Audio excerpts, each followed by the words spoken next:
பேசும் பேசும் ஜெபம் செய்யும் போது இயேசுவே உமது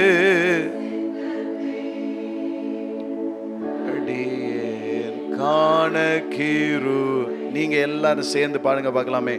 பேசும் பேசும் ஜெபம் செய்யும் போது இயேசுவே இயேசுவே உமது சித்தத்தை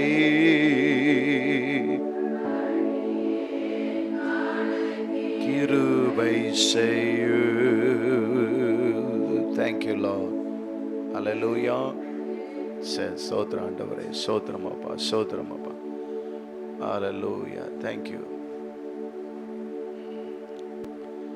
யோசேப்பு தன் சகோதரனால என்ன செய்யப்பட்டாங்க? பகைக்கப்பட்டான். கர்த்தர் அடிமையா கொண்டு போகப்படுறான். அவருக்கு எண்ணம் எங்க இருந்து அப்படின்னா, தன் சகோதரனோடையும் தன் தாயின் தகப்பனோடையும் கூட இருந்தது. ஆமென். அதில் ஆண்டவர் அவருடைய கூடே இருந்தார் என்று வேதத்தில் சொல்லப்பட்டிருக்கு. யாரு கூட? யோசேப்பு கூடே இருந்தார் அப்படின்னு சொல்லு. அவர் கூட இருந்தபடியினால் அப்படின்னு.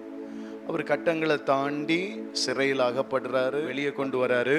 ஆனா எப்போ அந்த வீடை மறந்தார் என்றால், அவர் திருமணமாகி 2 குழந்தை பிறந்த உடனே என் வீடை தேவன் மறக்க செய்தார் என்று வேதத்தில் சொல்லப்பட்டிருக்கு. என்ன மறக்க செய்தாரு? அந்த 2 குழந்தைகள் மேல என்ன செய்துட்டு அந்த கவனம் வந்து தன்னோட வீட்டில் இருக்கிற கோபமோ அது எனக்கு தெரியாது, எல்லா கசப்புகளை இருதயத்திலிருந்து மாற்றி போட்டார். அதே போல இன்னைக்கு உங்களில் இந்த இடத்துல வந்திருக்கிறீங்க, நிறைய கசப்புகள் நிச்சயமா வாழ்க்கையில இருக்கும். ஆமென். வாழ்க்கையில கசப்புகள் இருக்கும். ஆனாலும் அந்த கசப்புகளை மாற்றுகிற தேவனாய் இருக்கிறார். சில காரியங்கள் எதனால கசப்பு வருது?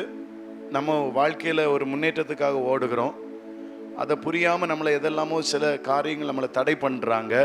நம்முடைய தரிசனத்தை யாரும் புரிந்து கொள்ளல, நம்ம லக்கை யாரும் புரிந்து கொள்ளல. எல்லாரும் என்ன வந்து ஒன்றும் தெரியாதது மாதிரி பார்த்து நம்மளுக்கு நிறைய அட்வைஸ் கொடுத்தே நம்மளை காயப்படுத்துறாங்க. ஆமா, அல்லேலூயா, ரைட்டா இல்லையா? ஆனா நாம பிரயாணம் ஓடிட்டு தான் இருக்கிறோம், ஆனாலும் யாருடைய உதவியும் இல்லாம. ஆமான்னு சொல்றவங்க கை தூங்க பார்க்கலாம். ஆமா. ஆனா வருத்தம் எதனாலன்னா, அந்த லக்கையை அடைந்து தீர்றது வரைக்கும் சில வருத்தங்க இருக்கு. அந்த காரியத்தில் அவங்க இப்படி சொன்னாங்க, இதனால தானே நான் எழும்பி பிரகாசிக்க முடியலை, அந்த காரியம் இது தடப்பட்டதில்லை, இந்த காரியம் தடப்பட்டதில்லை, அதெல்லாம் இவங்களால தானே காரணம்னு சொல்லி சில நேரங்களில் வருத்தப்பட்டு நம்ம பின்னோக்கி பார்க்குற நிலைமையாக தான் நம்ம சில நேரங்களில் இருக்கிறோம். ஆமென், அல்லேலூயா. ஆனாலும் தேவன் பின்னோக்கி பார்க்காதபடி உங்களை முன்னோக்கி ஓடுவதற்கு தேவன் வசனத்தினால் இழுக்கிறார். அமேன் சொல்லக்கூட, உண்மையா இல்லையா? ஆமா, அமேன்.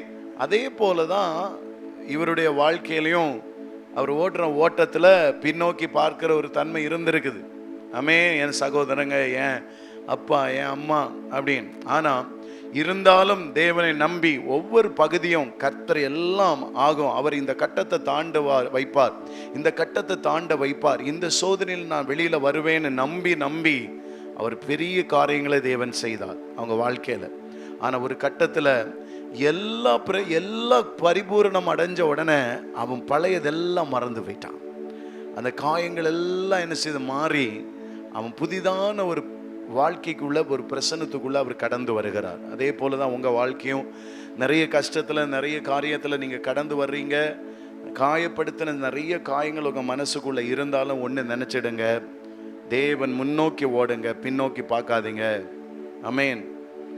உங்களுடைய காரியம் நிறைவேறதா நம்முடைய லட்சியம். கர்த்தர் அதுக்கு உதவி செய்வார். உங்களுக்கு கொடுத்த தரிசனங்களை நிச்சயமா கண்டிப்பா நிறைவேற்றுவார்.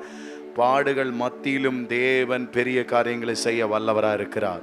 கைகளை தட்டி கர்த்தரை மகிமைப்படுத்தலாம்.